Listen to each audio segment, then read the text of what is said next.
அதுக்காக இந்த நாம சங்கீர்த்தனங்கிறது ரொம்ப நல்ல விஷயம். இதனால விசாலமான மனசு வருது, நல்ல கல்பனைகள் வருது, பக்தி வளர்றது, சங்கீதத்தோட நமக்கு சம்பந்தம் ஏற்படுறது. நாத தனு மனிஷம் சங்கரம், நாபி கண்ட ரசனா, அது மாதிரி நாபியிலேருந்து அப்புறமா ஹிருத்து, அப்புறம் கண்டம், அப்புறமா ரசனா, இப்படி எல்லாம் வருது. அதுக்கு ஒரு ரசனை நமக்கு வேணும்.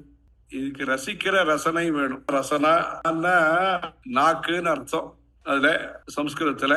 லௌகிகத்துல நம்ம சொல்லும் பொழுது ரசனைன்னு சொன்னா இது நல்லது அப்படிங்கிற ஒரு ஸ்ரத்த வரணும். இந்த நாம சங்கீர்த்தனங்கிறது நம்முடைய கலாச்சாரத்தை மறுபடியும் புதுப்பிக்கிறோம். மண் ரோடு, கப்பி ரோட தார் ரோடு ஆக்குறா, தார் ரோட சிமெண்ட் ரோடு ஆக்குறா, அப்படிலாம் இருக்கு. மெருகூட்டுதல் இருக்கு. இந்த கலாச்சாரத்துல எத்தனையோ விஷயங்கள் விட்டு போச்சு, பட்டு போச்சு. இது எல்லாத்தையும் மறுபடியும் கனெக்ட் பண்றதுக்கு ஒரு தக்கிலியில பூனல் உட்கிறான்னு வச்சுக்கோ, ஏதோ நூத்துன்னு இருக்கா, நடுவுல விட்டு போயிட்டு மறுபடியும் சேர்க்கிறா, இந்த பருத்தியோட சேர்க்கிறா.